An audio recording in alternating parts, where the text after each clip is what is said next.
Wolfhound lovers. Today we're just going to do a quick talk about basic grooming of your Wolfhound. This is not necessarily for show or for anything else. This is just your basic stuff that you need for grooming and why.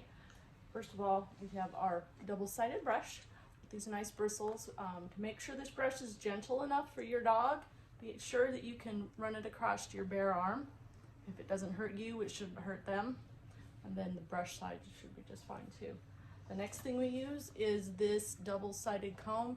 You can see one side has tighter teeth than the other. This is great for getting the undercoat and getting all the way down to the skin, which is important.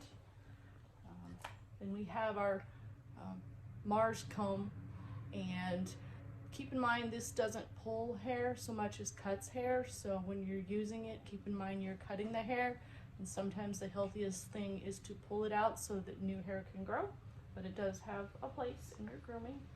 Of course, nail trimmers. These are good. These have the guard. If we put the guard in place, you should be able to rest the tip of the nail against that so you're not trimming too much, and that's the purpose of that guard.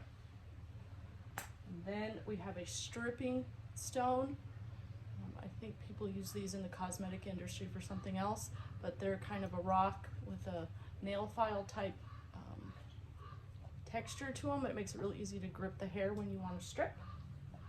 And then we use two different kinds of scissors. So these are thinning shears. You can see they have teeth on one side, which allows you to just thin the hair rather than straight across cut. We don't want any bowl cuts on our Wolfhounds, if any of you are old enough to know what that is.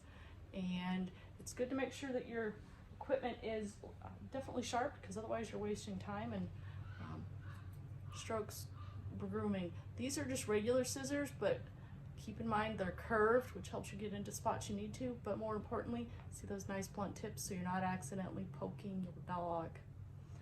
So when it comes to grooming, we start with this comb. Keep in mind, if your dog's not real keen about grooming, have some treats available so you can reward good, calm behavior. Aria doesn't mind being groomed. Aria actually loves being groomed. But we always start with this part, going over. Try to make sure you're going all the way down to the skin when you're brushing all over. This will reduce hair around the house, but it will certainly not eliminate it. But brush all over, starting with this part. And we try to do this a couple times a week, simply because it's not just good for a show dog, but it's good for their hair, it's good for their coat. In my opinion, if your dog loves grooming, it's a good bonding experience for you. It's something you both enjoy. It's very relaxing, and in my opinion, kind of zen. I really enjoy grooming my guys. But once you've gone all over with this, the next thing I usually do is start with the bigger side and go over with that. Make sure, no matter what kind of dog you have, you want to make sure you're getting all the way down to the skin. Because if you're just brushing the top coat, you're going to have mats form underneath. And so you should be getting all the way down to the skin. You should feel that. Not as much an issue with Aria. Her undercoat is thinner this time of year. Definitely there. But you can see we're pulling out a little bit of hair, so we're getting rid of some of that undercoat. And it's definitely pulling and not just cutting. Hi, Boo. She's a little thicker on her thighs, where her hair is. So once I've gone over her and I'm not getting all this extra fur on that side, I'm going to go ahead and take that off, and I'm going to move to the thinner side.